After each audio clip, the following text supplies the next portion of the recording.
আসসালামু আলাইকুম। আশা করছি আমরা সকলেই অনেক বেশি ভালো আছি এবং সুস্থ আছি। আলহামদুলিল্লাহ। আপনাদের প্রত্যেককে আবারও স্বাগত জানাচ্ছি আমাদের আজকের নতুন আরেকটি ভিডিওতে।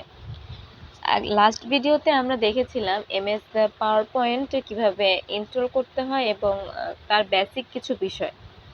ইনশাআল্লাহ আজকে আমরা আমাদের এই ভিডিও থেকে দেখব কিভাবে পাওয়ারপয়েন্ট থেকে প্রেজেন্টেশন তৈরি করতে হয়। তো আর কথা না বাড়িয়ে চলুন সরাসরি আমরা আমাদের ভিডিওতেই চলে যাই। তো আমরা সরাসরি এখান থেকে একটা প্লাস অপশন ক্লিক করে আমরা এখান থেকে নিউ একটা আপাতত আমরা এখান থেকে ব্ল্যাঙ্ক পেজে নিচ্ছি।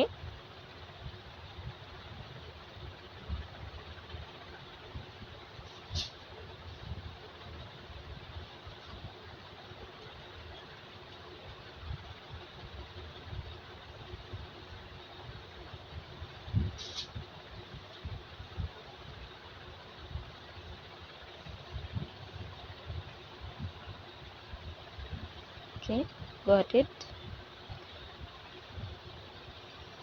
আমরা চাইলে এখান থেকে কিন্তু আমাদের থিমগুলো চেঞ্জও করতে পারবো। আমরা বের হয়ে গিয়েছি। ওকে,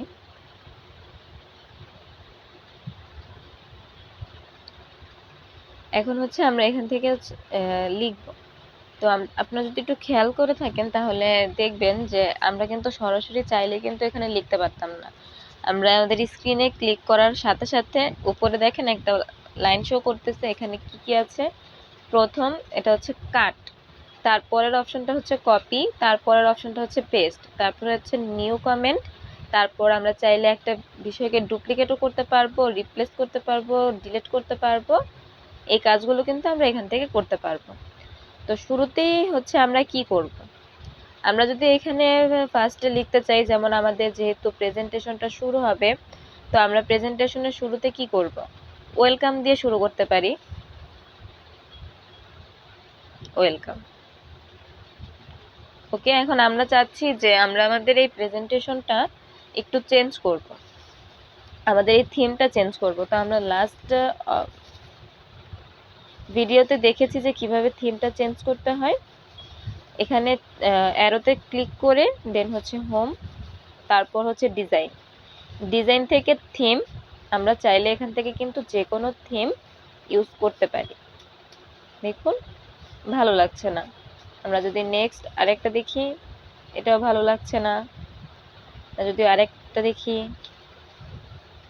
এটা মোটামুটি লাগছে, তবে আমরা যদি আমাদের লেখাটা ঠিক জায়গায় হয়নি, তো আমরা ওকে নিয়ে এখানে চলে আসবো। ঠিক আছে, আর একটু নিচে নিয়ে আসতে হবে।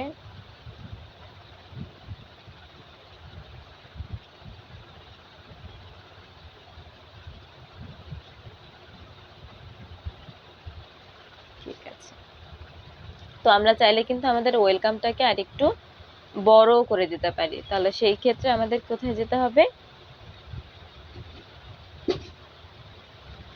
অবশ্যই শুরুতে আমাদের সিলেক্ট করে নিতে হবে।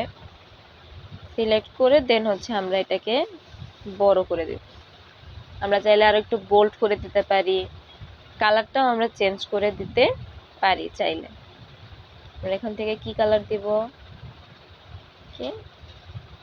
আমরা এই কালারগুলো কিন্তু এখান থেকে ব্যবহার করতে পারি। আচ্ছা ঠিক আছে, তো আমাদের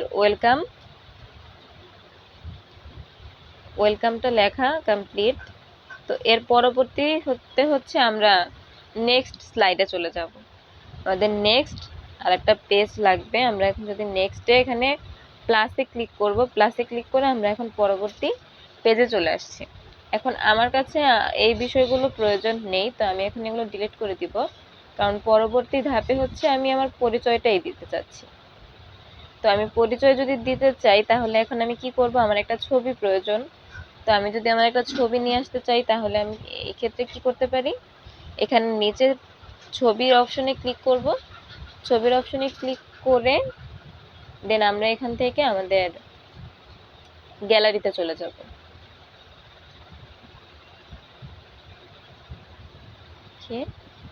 আমরা গ্যালারিতে যাওয়ার পর এখান থেকে হচ্ছে আমাদের যে কোনো একটা, আচ্ছা আমি এই ছবিটাই যদি নিয়ে আসি, আমরা এই ছবিটাই এখানে নিয়ে চলে আসবো। এখন ওকে অ্যাডজাস্ট করে ঠিক জায়গা মতো আমরা এখানে বসাবো।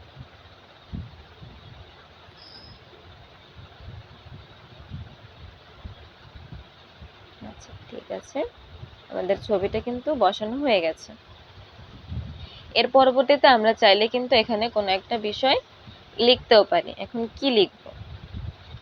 লিখতে হলে কিন্তু আপনারা দেখুন আমি বারবার কিন্তু স্ক্রিনে ক্লিক করছি, কিন্তু লেখার কিন্তু কোনো আমার কিবোর্ডটা আসছে না। তো এই ক্ষেত্রে আমাদের অবশ্যই এখানে নিচে যে টেক্সটের যে অপশনটা রয়েছে এটা লাগবে। তো আমি যদি এখানে আমার পরিচয়টা দেই,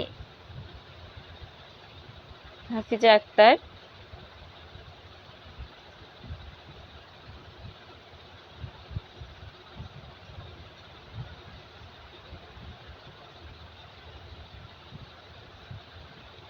ডিজিটাল মার্কেটার। তো আমরা এখন এই লেখাগুলো একটু যদি বড় করতে চাই তাহলে একটু বড় করে দিব, যদিও একটা চেঞ্জ হয়ে গেছে। ওকে, এখন লেখাগুলোকে এডিট, এখন আমরা সবগুলোকে সিলেক্ট করব। সিলেক্ট করে দেন হচ্ছে নিচে আমরা চাইলে বোল্ড করতে পারি, এবং বড় করার অপশনটা আমরা যেটাই করতে চাই না কেন অবশ্যই আমাদের বোল্ড করে নিতে, মানে একটু সিলেক্ট করে নিতে হবে। ওকে, আমাদের এটা যথেষ্ট বড় হয়ে গেছে। এখন আমরা যদি ব্যাকে যাই, ওকে যদি ঠিক জায়গায় নিয়ে আসতে চাই তাহলে আমরা এখন এখানে নিয়ে চলে আসব। আচ্ছা, আবার দিয়ে দিই আমরা। ওকে, ঠিক আছে। এখন হচ্ছে একে ধরে আমরা একটু নিচে নিয়ে চলে আসব। ঠিক আছে, এই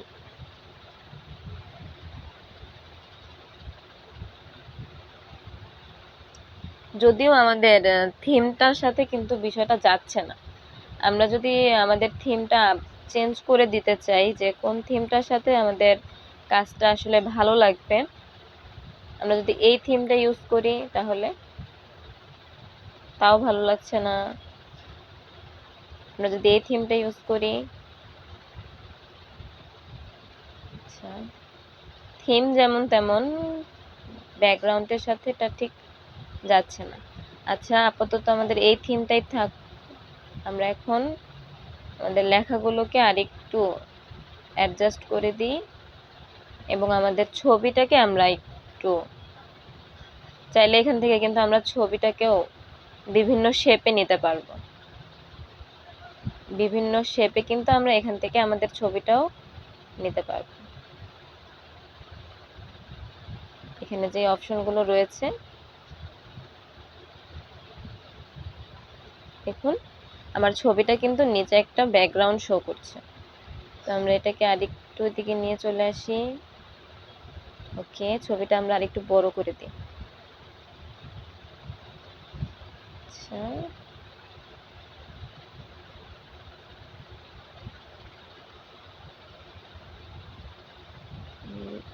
মানে একটু ফোন দিয়ে তো স্ক্রিনে ক্লিক করলে এক একদিকে ক্লিক করলে অন্য দিকে চলে যায়, এটাই হচ্ছে প্রবলেম। তো আমরা এখন এই ছবিটাকে যদি এই মিডলে নিয়ে চলে আসি, এবং আমার নামটাও যদি আমি আর একটু সুন্দর করে এখানে দিয়ে দিই। আচ্ছা ঠিক আছে, মোটামুটি খারাপ লাগছে না দেখতে। আর আমাদের আগের পেজে যদি আমরা আরেকটু যাই, আমাদের এই ওয়েলকামটাকে আমাদের আরেকটু বড় করে দিতে হবে। আমাদের ওয়েলকামটা আমরা আরেকটু বড় করে দিব, যেন ওয়েলকাম লেখাটা বোঝা যায়। আসলে আমাদের কালারটা ব্যাকগ্রাউন্ডটা কালো হয়ে যাওয়ার কারণে আমাদের ওয়েলকামটা বোঝা যাচ্ছে না। তো আমরা এখন ওয়েলকামটার কালারটা একটু চেঞ্জ করে দিই। আচ্ছা, এখন কিন্তু বিষয়টা বোঝা যাচ্ছে। তবে আমাদের ওয়েলকামটাকে আমাদের আরেকটু বড় করতে হবে।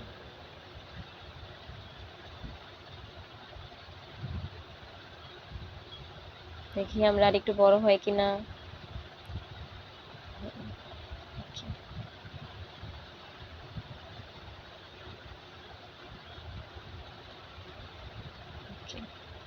এখন আমরা ওকে যদি নিয়ে চলে আসি, আচ্ছা ঠিক আছে,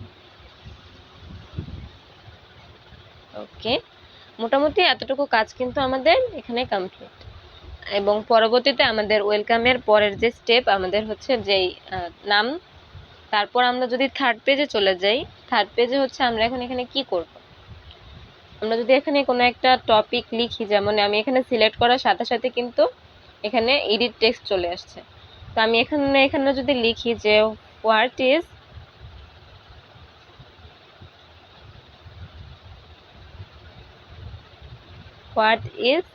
ফ্রিল্যান্সিং,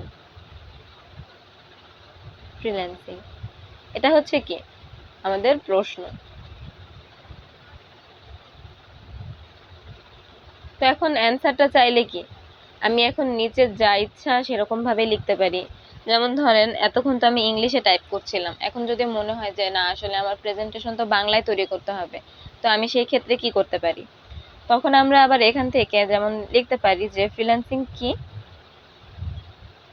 ফ্রিল্যান্সিং হচ্ছে মুক্ত পেশা।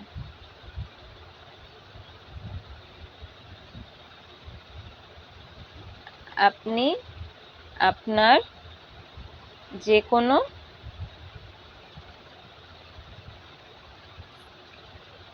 কোনো স্কিল ব্যবহার করে ইনকাম করতে পারেন। সিম্পল। আমি যদি এই বিষয়টাই, ধরেন আপনাদের কোনো কিছু না, আমি জাস্ট বোঝানোর সুবিধার্থে বিষয়টা লিখলাম এখানে। তো এটা হচ্ছে কি আমাদের এইভাবে কিন্তু চাইলে আমরা আমাদের একটা প্রেজেন্টেশন তৈরি করতে পারি। এর পাশাপাশি যদি আমাদের হয়তো বা এরকম অনেকগুলো স্লাইড শেষ, পরবর্তী স্লাইডে আমাদের কোনো একটা শেপের প্রয়োজন, বা কোনো একটা আমাদের এই থিমটার প্রয়োজন নেই, আমরা এটাকে ডিলিট করে দিচ্ছি, এবং আমাদের এখানে হচ্ছে কোনো একটা টেবিলের প্রয়োজন আছে। তো আমরা চাইলে কিন্তু এখান থেকে এই টেবিলটা ইউজ করতে পারি। এখন এই টেবিলটাকে আমরা চাইলে এডিটও করতে পারি, নিচে দেখেন এডিট করার অনেক অপশন রয়েছে। ওকে, আচ্ছা। তো আমরা আজকে আর আমাদের স্লাইডটা বেশি লং করব না, আমরা আমাদের আজকের ভিডিওটা আমরা এখানেই ক্লোজ করব। ইনশাল্লাহ পরের ভিডিওতে আমরা দেখব কিভাবে আমরা যে এই স্লাইডগুলো তৈরি করেছি এই স্লাইডের মধ্যে কিভাবে অ্যানিমেশন এবং ট্রানজিশন অ্যাড করতে হয়, এই বিষয়গুলো ইনশাল্লাহ আমরা আমাদের পরবর্তী ভিডিওতে দেখব। ততক্ষণ পর্যন্ত আপনারা সকলেই ভালো থাকবেন, সুস্থ থাকবেন। আল্লাহ হাফেজ।